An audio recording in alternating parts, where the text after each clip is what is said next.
Hola, buenos días. Buenos días, Buenos doctora. días, doctora. Buenos días. Qué alegría. Bueno, empezaremos. Nos hemos ido fuera del tiempo, pero trataremos de hacerlo resumido. Con ustedes ya hemos hecho la parte de introducción a la imagenología, ¿no? Ya hemos hecho este diagnóstico en imágenes. Mi nombre es Claudia Chalco Segales, soy médico radiólogo, trabajo en el Honorio Delgado, por lo que recuerdo, yo he trabajado con ustedes ya en el primer semestre, si no me equivoco. Entonces, ahora vamos a ver un poquito más de imágenes, sobre todo orientado para su examen, que es el martes, por lo que acabo de ver, cómo coordinaba con su compañero. Bueno, a mí me han avisado último, no sabía si era el primer, el segundo semestre o del 2021, cómo era, pero bueno, ya estamos ubicaditos. Entonces, ¿dónde está? Entonces, empezaremos diciendo que una imagen vale más que 1000 palabras. Esto cae a pelo en el caso de imagenología, ¿sí? Pero esta imagen necesita una ayuda, necesita la evaluación de ustedes, ¿sí? Ustedes tienen el mejor libro a la mano, que es el paciente, ¿ya? Entonces, lo que tenemos que recordar que las imágenes diagnósticas son el conjunto de estudios que mediante la tecnología obtienen y procesan imágenes del cuerpo humano. Entonces, la imagenología, como dice ahí, es el estudio de imágenes obtenidas del cuerpo humano y la tecnología para su obtención y procesamiento, repitiendo, ¿no? Su principal función es proporcionar al médico la información necesaria para hacer un buen diagnóstico y así valorar el manejo o el tratamiento, ¿sí? Eso es lo que vamos a hacer. Entonces, hagamos un breve repaso y luego vamos a ver imágenes, ¿ya? Hablemos de los rayos X. Ya saben que los rayos X, quien fue Röntgen quien lo descubrió, los rayos X son radiaciones electromagnéticas muy penetrantes e ionizantes, ¿no? Con alta frecuencia y menor longitud de onda. Entonces, la utilidad de los rayos X se debe a la capacidad de penetración de los rayos X. Recordemos que los rayos X o los componentes del equipo de rayos X, ¿se acuerdan que es el tubo de rayos X, el generador, la mesa, el buki, los colimadores, ¿no? La placa de rayos X, todo eso, lo más importante es el tubo de rayos X. En el tubo de rayos X es donde se emite propiamente los rayos X, ¿no? Sabemos que los rayos X tienen varias propiedades. En esto de los rayos X hay dos componentes que tengo que nunca olvidar: el kilovoltaje y el miliamperaje. El kilovoltaje y el miliamperaje, ¿no? Entonces, el kilovoltaje es la velocidad con que viajan los electrones y el miliamperaje es el número el número de electrones, ¿no? Y en base a eso se forman las imágenes y se forman las densidades. Hablamos de las densidades que ustedes siempre deben reconocer para poder dibujar imágenes o reconocer imágenes. Entonces tenemos 5 propiedades. Primero, que las densidades radiológicas o las densidades básicas radiográficas, normalmente los rayos X, cuando atraviesan una materia, estas materias tienen diferentes absorciones. Recordemos que los rayos X se absorben. Entonces, esta absorción va a depender de la sustancia que va a atravesar. De la sustancia puede ser líquido, puede ser sólido, puede ser un hueso, por ejemplo, ¿no? Entonces, esta diferencia hace que se formen estas densidades. Tenemos, como ya saben, la densidad aire, que lo voy a ver oscuro, negro o radiolúcido, y el otro extremo, o mejor dicho, en el hueso, lo voy a ver blanco, ¿no? Que es el hueso, o muy blanco o brillante, o ya un blanco luminoso, es la densidad metálica, ¿no? Entonces tenemos el aire radiolúcido, tenemos la densidad grasa, ¿sí? La densidad de grasa, que es un gris oscuro, seguido por la densidad agua o partes blandas, que es un gris más suave, y el óseo, que es un blanco, ¿no? Y ya hemos dicho del blanco metálico, de la densidad metálica. Entonces, gracias a esas 5 densidades, nosotros podemos reconocer o dibujar estructuras. Por ejemplo, en el tórax ya hemos dicho que esto es radiolúcido, el aire, la grasa, ¿sí? Las partes blandas en hígado, en corazón, o los vasitos sanguíneos. Luego tenemos la densidad ósea, los huesitos, la columna, la clavícula, ¿ya? Eso, y nuestro blanco, este blanco R, que es un blanco metálico luminoso, sería nuestra densidad metálica, ¿no? Recordad un poco para reconocer primero que es una incidencia póster anterior, que es la incidencia estándar que debemos tomar al paciente parado, que tiene que tener ciertas condiciones, que ya cuando estemos en cuarto vamos a aprender a ver criterios de calidad, con algunos ya lo he hecho, entonces vamos a repasar en su momento. Entonces, esto es lo importante de reconocer una plaquita.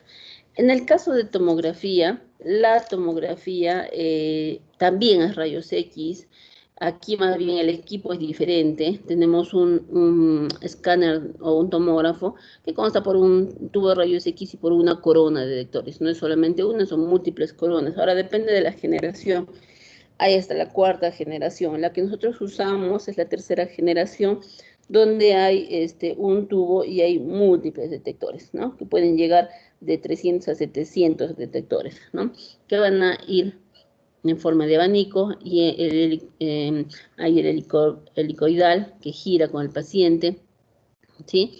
Entonces, lo que hace la tomografía es que nos permite obtener cortes y secciones de un objeto, permite la evaluación de múltiples sistemas y permite la adquisición volumétrica de lo que yo estoy buscando, ¿ya? Entonces, también tengo que saber que hay varios cortes, ¿no? El verdadero corte es el corte axial. Las otras dos, la sagital y la coronal, que también son cortes, son reconstrucciones en base a la primera, que hablamos de la axial, ¿ya? Entonces, tienen que saber reconocer, entonces, primero que es el corte axial, ¿sí? El corte axial, la reconstrucción sagital, que es como que primero que el axial es como que te han cortado en dos, por la cintura. El corte sagital, el corte es por la nariz. Y el corte coronal, el corte pasa por las dos orejitas. ¿Ya? Entonces, eso tenemos que saber reconocer, porque si yo quiero evaluar una estructura, la tengo que ver en 3 planos. ¿Sí?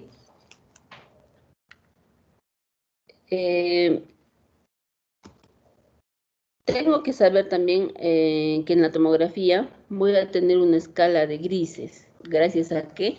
A las unidades Hanfield. Entonces, se puede definir una imagen de acuerdo a su densidad, de acuerdo a de qué está hecho la estructura, ¿sí? Entonces, las unidades Hanfield miden la capacidad de atenuación de los rayos X de los diferentes tejidos. Entonces, gracias a eso puedo obtener mi escala de grises, ¿no? Desde el negro, que ya conocemos, en el caso de tomografía hablamos de densidades, hablamos de que es hipodenso. Acá no hay como la ecografía ¿no? Que no hay. Entonces, anecogénico es en ecografía. Acá no hay eso. Entonces, frente es hipodenso. En la escala de Hanfield, acuérdense que es una escala que da de -1000 a +1000 y el centro es 0. ¿Sí? De -1000 es aire negro. ¿Sí? Luego, en el centro podemos hablar de agua, que va de 0 a 20. Agua cristal de roca. ¿Sí? Es un gris medio, más o menos, ¿no? Y el otro extremo es el blanco, que va de +1000 y es el hueso compacto. ¿Sí? Entonces ahí voy a reconocer mis tonos de grises. También debemos acordarnos de las ventanas, ¿no? Las ventanas lo que van a hacer es permitir extraer la información que posee la computadora, que va a mostrar la zona que a mí me interesa, la zona de interés. ¿Sí? Se presenta como vamos a seguir en escala de grises, ¿sí? Y acá tiene que ver el ancho y nivel de ventana, ¿sí? En cuanto a... Nosotros vamos a seleccionar qué es lo que quiero ver y voy a utilizar mis parámetros en base al Hanfield. Por ejemplo, en pulmón, lo que más vamos a ver es la ventana mediastínica, porque quiero ver mediastínico, y la ventana pulmonar, porque quiero ver pulmón. Entonces, la ventana, en este caso mediastínica, es similar a la de partes blandas y su centro de ventana se va a situar en +50 y un ancho de 350. Miren, +50 ya no es líquido, ¿no? Ya tiende a ser sólido y va para arriba, ¿no es cierto? Entonces aquí la ventana mediastínica lo que me va a ayudar a ver es corazón y grandes vasos principalmente. Ya no veo pulmón. También puedo ver partes blandas porque el Hanfield abarca partes blandas. Otro, si quiero ver pulmón, puedo ver, acá se ha cruzado, pero es ventana pulmonar, y quiero ver pulmón, pongo mi ventana pulmonar y un centro de ventana de -200. Acuérdense que negativo tendiendo a -1000, hablamos de ahí, entonces puedo ver pulmones. Entonces se borra corazón, se borra partes blandas y me centro solamente en pulmón. En el cerebrito lo que voy a ver son otras ventanas. Tengo la ventana aquí parenquimal o cerebral, cuyo centro, con centro de ventana va a ser de más 40 y un ancho estrecho de 70 a 100. No les voy a preguntar, pero es para que sepan, ¿ya? Y aquí lo que más voy a ver es el parénquima cerebral. Otra ventana que también voy a utilizar en tomografía cerebral es la ventana ósea. Esta ventana ósea me permite, como su nombre lo dice, ver huesito.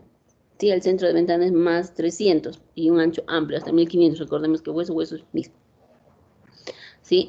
Y son las cuatro ventanas, pero no olvidemos de la ventana, partes blandas o la ventana abdominal, que es similar a la ventana mediastínica, ¿ya? Muy similar. Entonces aquí puedo ver bien las estructuras.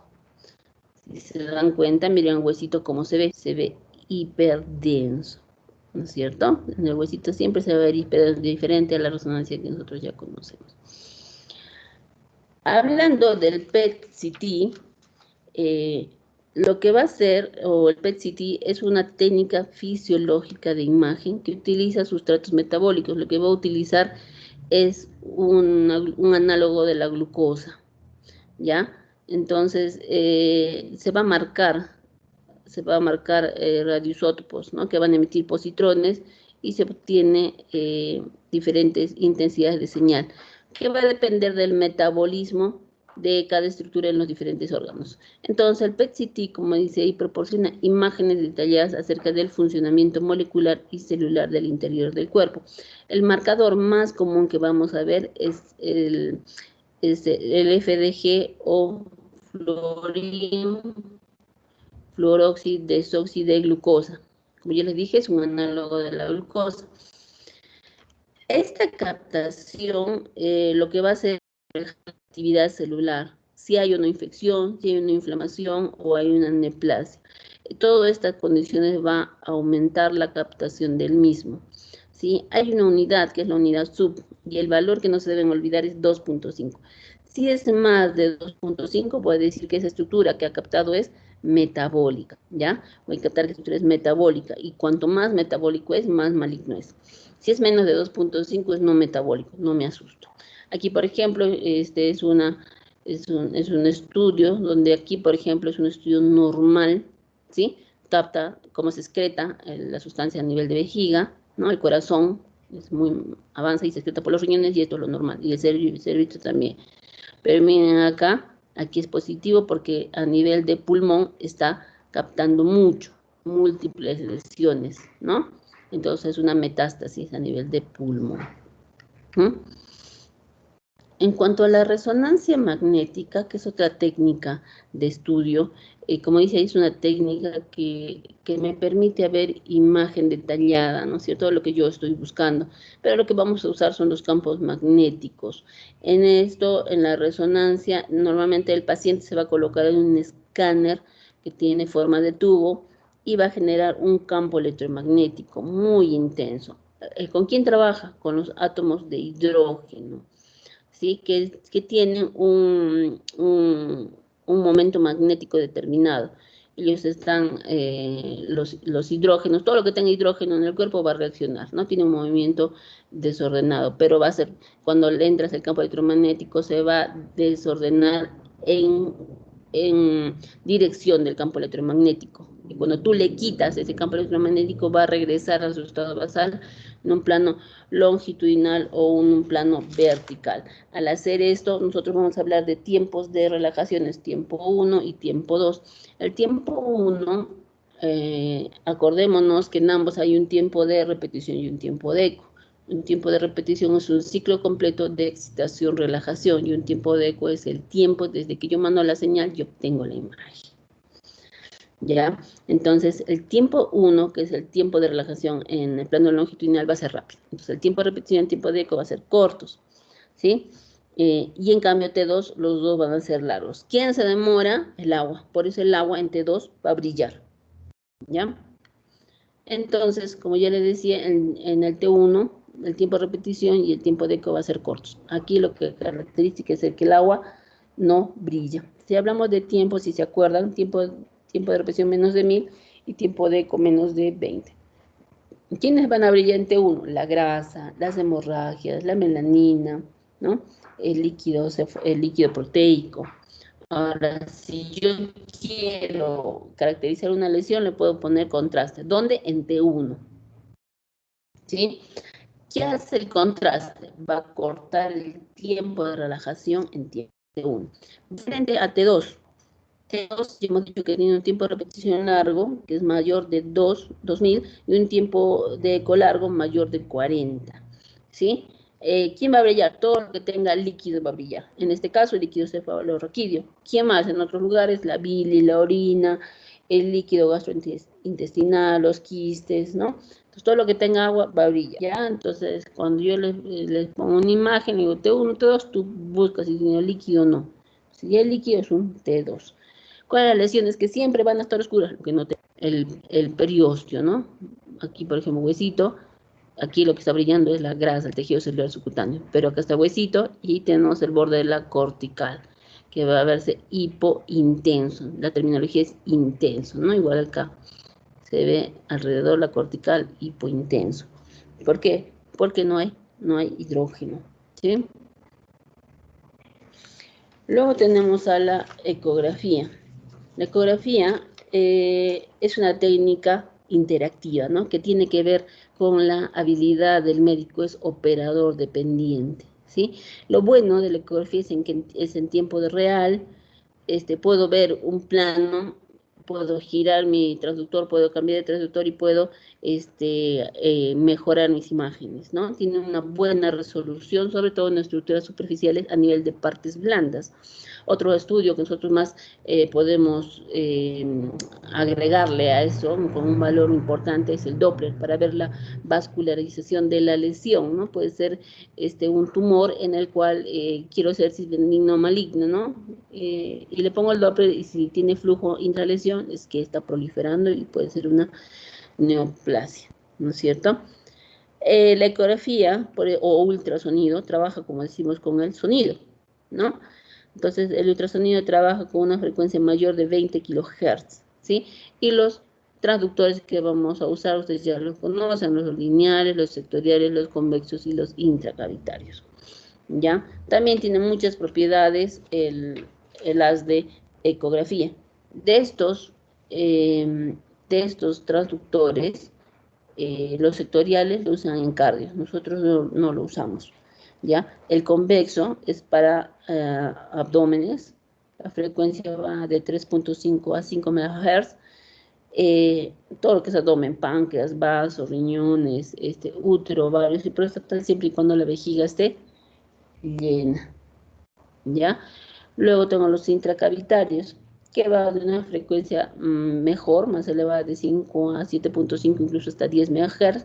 Tiene mejor resolución espacial, puedo ver directamente, como vemos acá, la vagina, puedo hacer una ecografía transrectal para ver próstata, y como aquí ya aumento la frecuencia, la resolución disminuye, pero eso lo acorto por la distancia del mismo transductor. Otro transductor de muy buena resolución es el lineal. El lineal tiene alta frecuencia, es mayor de 7.5, puede llegar a 3, es más, puede llegar a 20 MHz en equipos con alta gama, digamos, pero son carísimos, ¿no? En los lineales vamos a utilizar todo lo que sea superficiales, ¿sí? Su imagen rectangular, puedo ver, como vemos acá, músculo esquelético, puedo ver hombros, rodillas, puedo ver piel, puedo descartar hernias, ¿no? Lo que yo quiera.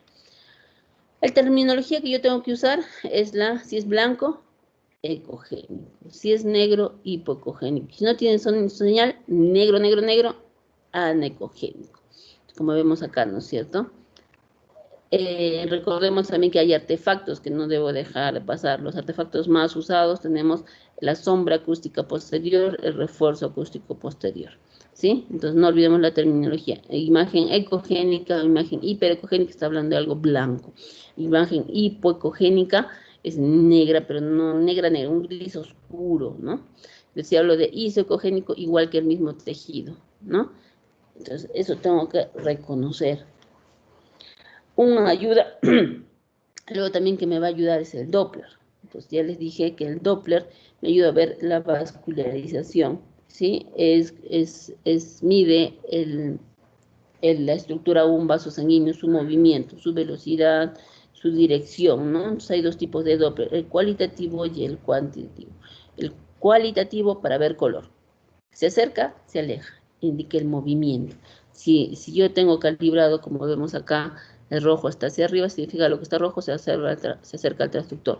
Si trazo mi línea media en el espectral, se va encima de la línea, ¿sí? Entonces, es lo que hace el Doppler color. Por ejemplo, en una cirrosis hepática, que ya está avanzado, o una hipertensión, el flujo normalmente es hepatópeto, pero cuando ya está avanzado se torna hepatófugo, sale. Entonces, si es hepatópeto sería rojo, pero como ya está avanzado es un hepatófugo, se ve azul, ¿sí? Luego el cuantitativo, que es el espectral, aquí voy a ver las características de ese flujo, ¿no? Voy a ver el tipo de flujo, en este caso es un flujo venoso, ¿sí?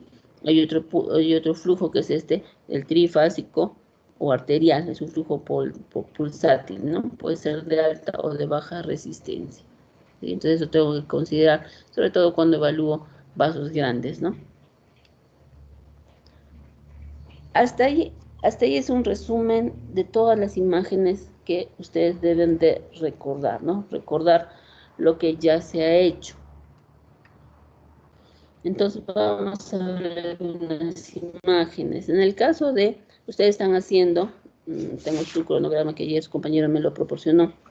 Ustedes ya están haciendo síndromes dermatológicos, respiratorio, abdominal. Vamos a ver algunas patologías, ¿ya? En el caso de los síndromes dermatológicos, la ecografía es el que mejor nos va a ayudar para ver lesiones a nivel de piel. Puedes encontrar un tumor, tú evalúas y encuentras un tumor móvil, blandito, que siempre lo ha tenido, que no le molesta, ¿no? O que de repente ha bajado, subido de peso y recién lo está evidenciando más. Entonces tienes que descartar. O es un tumor o es algo benigno. En este caso, en esta imagen, estoy viendo en una ecografía, ¿no? Que es el transductor lineal y estoy viendo partes blandas. Pero directamente que hay una imagen ecogénica definida, le pones el Doppler, está con Doppler y no pinta, significa que es benigno. ¿Qué es lo probable que sea? Un lipoma benigno, ¿sí? No lo asusta el paciente, le explicas y a su gusto si se quiere operar, ¿no? ¿Sí? Pero también puede ser otra lesión, puede ser líquido, puede ser una colección. Entonces la ecografía lo que te va a ayudar es para determinar si ese tumor que tú has encontrado es sólido o líquido. O sea, lo importante es de que yo te ponga, es un lipoma o es una lesión sólida, benigno maligno. O no, es líquido, es una colección compleja, como en este caso, ¿no? Aparentemente es una bursa porque tiene las vellosidades engrosadas, ¿no? Es una busita. También puede haber una colección, puedo ver ecos, ¿no? También puedo poner el Doppler. ¿Por qué sé que es líquido? Porque se acuerdan que hay refuerzo acústico posterior, ¿sí? Ahora puede encontrar hemangiomas, ¿no? Los hemangiomas son lesiones vasculares con el nacimiento, ¿no? Sí hay estroma, diferente a las malformaciones donde no hay estroma, acá hay estroma. Le pongo el Doppler, que les dije que es una ayuda, y pinta, ¿sí? Pongo las velocidades y voy a ver si encaja o no dentro de los valores, en qué fase está, porque hay una fase proliferativa y una fase en involución también, ¿no? Entonces eso me sirve la ecografía. En cuanto a... se me ha metido esto. Bueno, lo que quería mencionar acá es del síndrome de condensación. El síndrome de condensación espérenme un segundito, voy a cambiarlo esta cosa, un minutito. Voy a cambiarlo para que se vea bien. Ya está. Ya, ahora sí. Aquí. Perdón. Ya. Ahora sí ven mi imagen. Sí, sí, Su pero delegado. ¿Sí? Ya.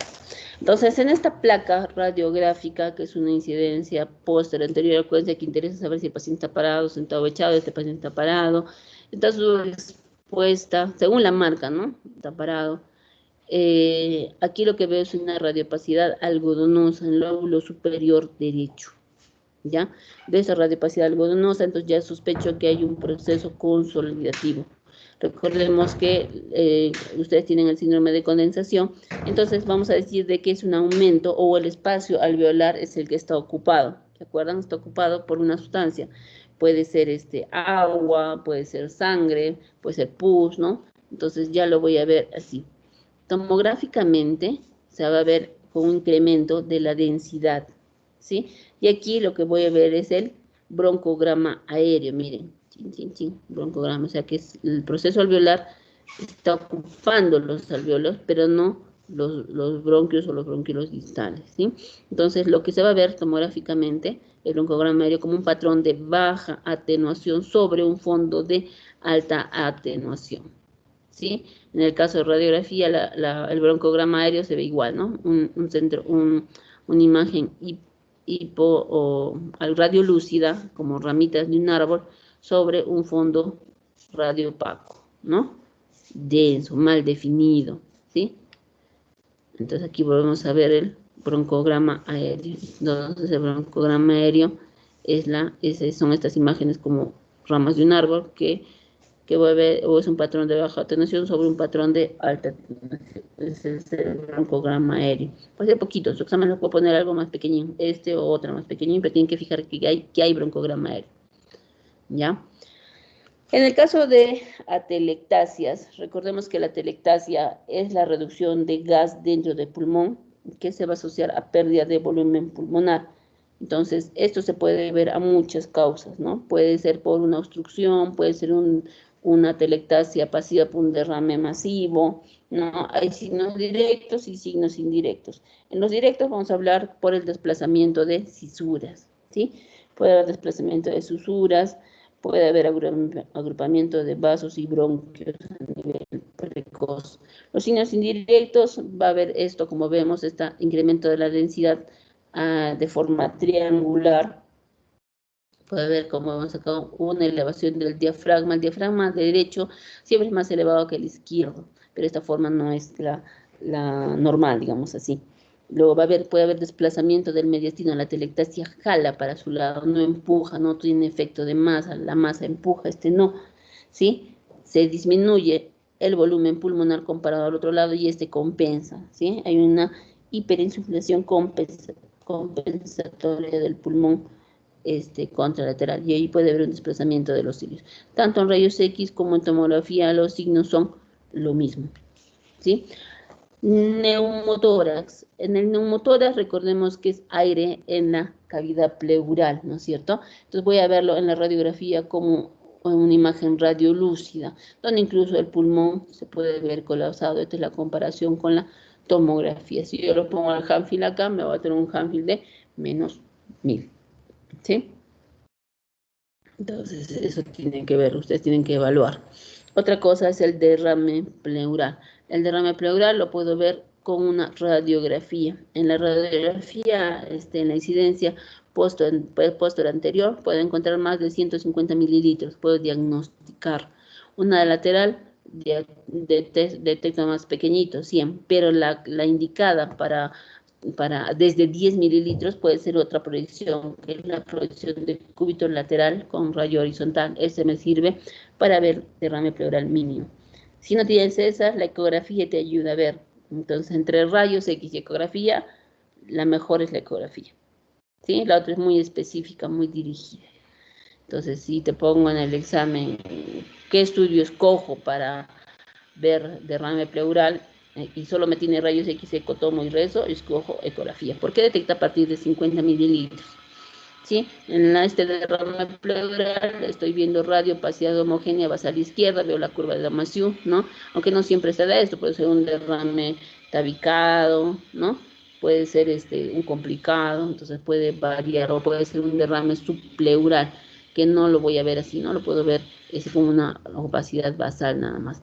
Tomográficamente, por gravedad, el líquido se va hacia atrás, ¿sí?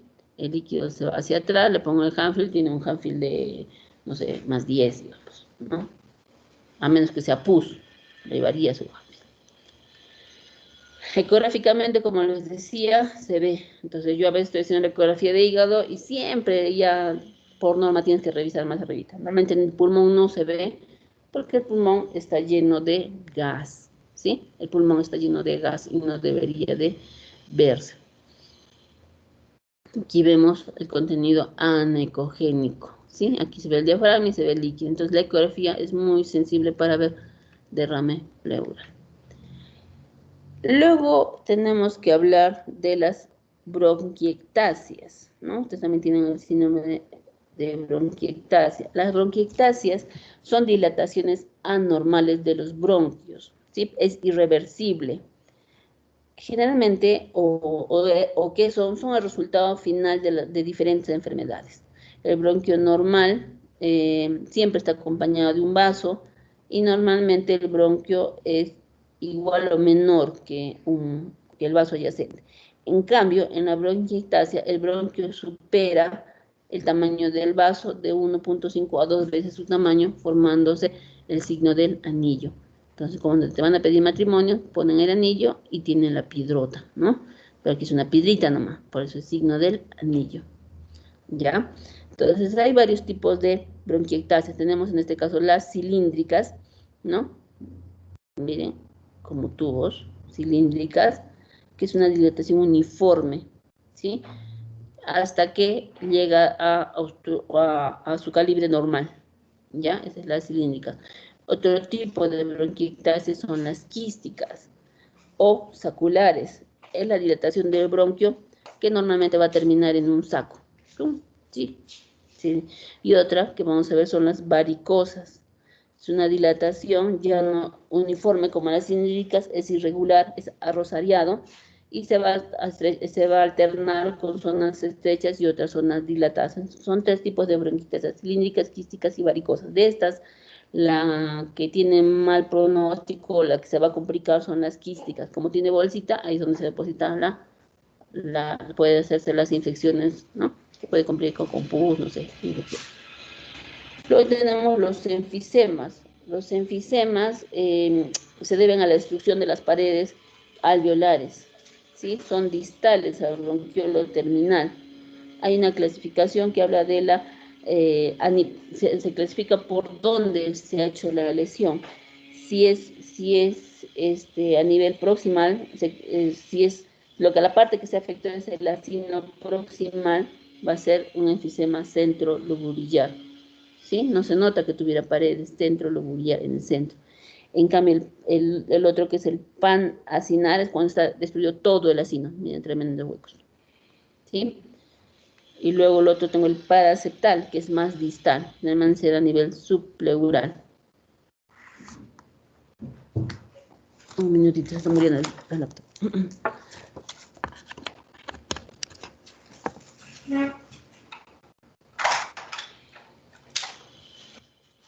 Ya. Tenemos 3 tipos de enfisema entonces. El centrolobular, el paraseptal y el panacinar. Sí, este es paraseptal, es el paraseptal, ¿no? Bien periférico. Luego, tienen que reconocer las cavidades, la cavidad de un quiste. ¿Cuál es la diferencia entre un quiste y una cavidad? La pared. La pared en la cavidad, como vemos ahí, son tremendas, con imágenes ovoideas, radiolucidas, pero miren en la pared de paredes gruesas. Si lo voy a medir, tienen que medir más de 3 milímetros, ¿sí? Las cavidades se producen por infecciones, neoplasias, o también puede ser por causa vascular. Los quistes normalmente tienen la pared bien delgadita, menos de 3 milímetros, y muchas veces es congénito, ¿sí? Que puede ser como el quiste broncogénico, ¿sí? Hablamos también de las bulas, ¿no? Igual, esas son otras características. Tomográficamente, la caverna, imagen hipodensa de paredes gruesas, irregulares, ¿sí? Si medimos de lejos más de 3 milímetros. En el caso de corazón, acordemos que la prueba inicial de diagnóstico por imagen es la radiografía de tórax. Con la radiografía de tórax puedo hacer mi índice cardiotorácico, que ustedes ya saben medir, ¿no es cierto? No me dice que el corazón mide el tamaño de tu puño. El corazón Uy, ya se va a ir la hora. No hemos terminado. Entonces, el corazón lo puedo medir, ¿no? Lo puedo medir tras una línea media vertical, mido el lado más ancho del lado derecho, mido el lado más ancho del lado izquierdo y todo el ancho del corazón y divido todo esta suma entre todo y me tiene que dar menos de 0,5. Cuando excede ese valor, ya hablamos de cardiomegalia, ¿no? Y ahora hay clasificación de la cardiomegalia. Ustedes van a ver insuficiencia cardíaca. La insuficiencia cardíaca, hay muchas causas. Los signos importantes que vas a ver es la cardiomegalia. Puede haber crecimiento del ventrículo izquierdo, de la aurícula izquierda y puede estar asociado con derrame pleural, ¿no? Entonces tengo que ver también si yo no congestión de los vasos pulmonares. En el caso de la patología, los síndromes valvulares tenemos varias, ¿no? La estenosis y la insuficiencia mitral y la estenosis e insuficiencia aórtica. En la estenosis mitral lo que vamos a ver es un aumento del tamaño de la aurícula izquierda y también va a haber signos de obstrucción venosa pulmonar debido a hipertensión, ¿no? Entonces, al principio o al inicio no voy a ver cardiomegalia, ¿sí? No va a haber cardiomegalia, pero sí va a haber aumento de tamaño de la aurícula izquierda, ¿ya? Puede haber lesiones pulmonares. En el caso de insuficiencia mitral, sí, en esta sí va a haber cardiomegalia y sobre todo va a haber aumento del tamaño del ventrículo izquierdo. Todo esto le da un aspecto globuloso, ¿ya? En el caso de estenosis aórtica, va a haber hipertrofia del ventrículo izquierdo. Entonces, la cardiomegalia se va a deber a la hipertrofia del ventrículo izquierdo. Puede haber calcificación de la válvula aórtica, ¿no? En el caso de la insuficiencia aórtica, también hay cardiomegalia, hay aumento del tamaño del ventrículo izquierdo y hay dilatación de la aorta. Entonces, eso en cuanto a síndromes valvulares. Ya hablamos de la insuficiencia cardíaca, ¿sí? Cardiomegalia, crecimiento del ventrículo izquierdo y aurícula izquierda, ¿sí? Ahí a qué se debe. En cuanto al abdomen, ustedes van a ver, hay varias causas de dolor. Tenemos la colestitis aguda, estamos viendo una imagen litiásica con su sombra, paredes engrosadas, y tomográficamente también voy a ver el cálculo. Es en el mejor de los casos, porque muchas veces yo estoy viendo muchos cálculos acá y acá no veo nada, veo algo heterogéneo, me intuye indiferente. Entonces, entre las dos, la que te ayuda mejor a ver patología vesicular es la ecografía, ¿ya? Ahora, puedes también ver cálculos a nivel de colédoco, pero tienes que buscarlo, tener el paciente en condiciones como que no haya gas, ¿no? Entonces, ahí voy a ver, en este caso, las imágenes ecogénicas. Acá hay discreta sombra acústica posterior, pero sí se ve. Tu ojo ya tiene que estar drenándose. Y cuando yo veo esto, muchas veces vamos a pedir, o es una indicación, la coledocolitis es una indicación de colangioresonancia. Aquí en la colangioresonancia veo una imagen de defecto acá, hipointensa, ¿no? Y discreta dilatación de colédoco. Aprovechando esta imagen, vamos a hablar de las indicaciones de la colangioresonancia, ¿no? Cuando hago una pancreatografía endoscópica retrógrada, pero ha sido incompleta, le pido una colangioresonancia. Cuando estoy sospechando variante anatómica o anomalía congénita, hago una colangioresonancia. En un paciente que va a recibir un trasplante hepático, una colangioresonancia. Y obviamente la coledocolitis, de colangioresonancia. En el caso de cirrosis hepática, la ecografía me ayuda a ver un hígado pequeño, heterogéneo, de bordes irregulares, ¿no? Y en este caso ya hay líquido libre, o sea, hay una citis abundante, puedo ver el vaso, puedo ver el aumento de tamaño. Entonces, en este caso no es necesario hacer un diagnóstico de hipertensión portal porque ya se sabe que tiene. En los pacientes que yo dudo que tenga, a ellos sí lo pido un Doppler portal para descartar hipertensión portal. En la hipertensión portal voy a encontrar una porta dilatada mayor de 13 milímetros. El flujo que les decía ya no es hepatópeto, es hepatófugo. Mira, abajo de la línea, hepatófugo.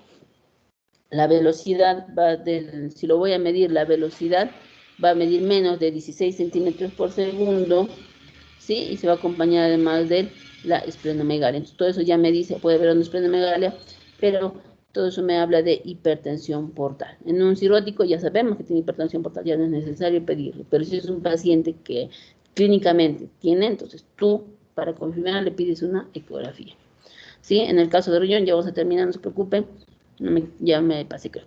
En el caso de riñón, para ver las nefropatías, tengo que reconocer un riñón normal, ¿no? En este caso, estoy viendo que puede ser un problema, un síndrome renal agudo, donde lo que va a haber es un aumento de tamaño del riñón, aunque puede ser un riñón normal, eso no descarta la patología, ¿ya? Pero puede ser un riñón de tamaño incrementado, la ecogenesia aumenta, puede haber una pérdida de la relación córtico-medular y tiene clínica y tiene entonces una insuficiencia renal. Pero si ya pasó mucho tiempo, es un paciente que ya tú le miras, es un riñón pequeño, lobulado, ¿sí? Entonces, incluso a veces es muy blanco también, pero es chiquitito, ya hablamos de una insuficiencia renal crónica, nefropatía crónica, ¿ya? ¿Qué más quiero ver? Me puede servir para próstata. Entonces, en tu paciente que ya tiene SIN, se levanta cada rato en la noche, ¿no? Va varias veces al baño, el chorro disminuido, ¿no? Entonces vas a hacer una ecografía de próstata con la vejiga llena, muy llena, porque quiero ver si está obstruyendo o no la salida de orina. Y le hago la próstata. La próstata normal en ustedes, como jóvenes, debe medir menos de 20 cc en volumen. Y cuando ya va creciendo, aumenta el tamaño de 20 a 30 grado 1, de crecimiento grado 1, de 30 a 50 grado 2, de 50 a 80 grado 3 y más de 80 grado 4, ¿no? El tamaño no tiene que ver con la clínica. Hay próstatas pequeñitas que causan mucha clínica y hay próstatas muy grandes que está tranquilo el paciente y muere ese síndrome.